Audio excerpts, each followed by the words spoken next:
ఎన్నికల్లో ఊహించని పరిణామం. యాప్ అధినేత కేజ్రీవాల్ ఓటమి. ఢిల్లీ ఎన్నికల్లో ఊహించని పరిణామం చోటు చేసుకుంది. ఢిల్లీ మాజీ సీఎం అరవింద్ కేజ్రీవాల్ న్యూఢిల్లీ అసెంబ్లీ ఎన్నికల్లో ఓటమి చవి చూశారు.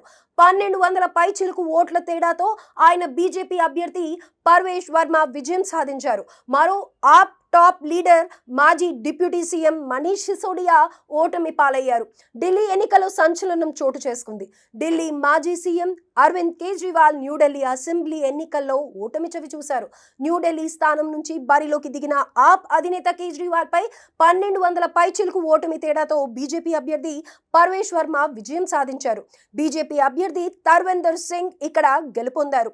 అసెంబ్లీ ఎన్నికల ఫలితాల్లో తొలి విజయం ఆప్ ఖాతాలోనే పడింది. కొండ్లీ నియోజకవర్గంలో తొలి ఫలితం వెలువడింది.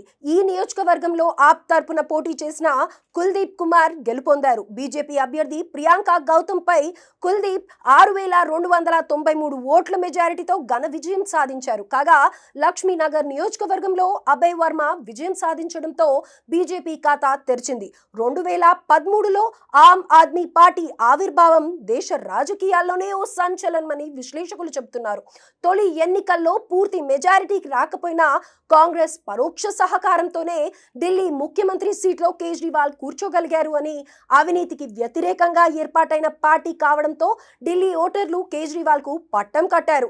2015లో జరిగిన ఉప ఎన్నికల్లో ఢిల్లీలోని 70 సీట్లకు గాను 67 సీట్లను ఆమ్ ఆద్మీ పార్టీ గెలుచుకోవడమే దీనికి నిదర్శనమని చెప్పారు. 2020లో జరిగిన అసెంబ్లీ ఎన్నికల్లోనూ ఆప్ 62 స్థానాలను గెలుచుకున్న విషయాన్ని గుర్తు చేస్తున్నారు. అయితే అవినీతికి వ్యతిరేకంగా ఏర్పడిన పార్టీ అవినీతి ఆరోపణలు ఎదుర్కోవడాన్ని ఢిల్లీ ఓటర్లు జీర్ణించుకోలేకపోయారు. ఢిల్లీ లిక్కర్ స్కామ్ లో ఆప్ చీఫ్ కేజ్రీవాల్ సహా పార్టీ కీలక నేతలు జైలు పాలవ్వడం పార్టీపై ప్రజలకు ఉన్న విశ్వసనీయతను దెబ్బతీసిందని రాజకీయ విశ్లేషకులు చెప్తున్నారు.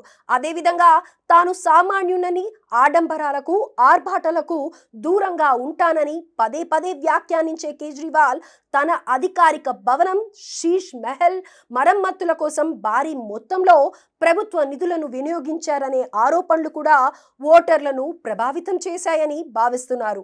ఈ రెండు అంశాలను బీజేపీ నేతల తమ ప్రచారంలో హైలైట్ చేసి ఫలితాలను తమకు అనుకూలంగా మార్చుకున్నారని విశ్లేషకులు అభిప్రాయపడుతున్నారు.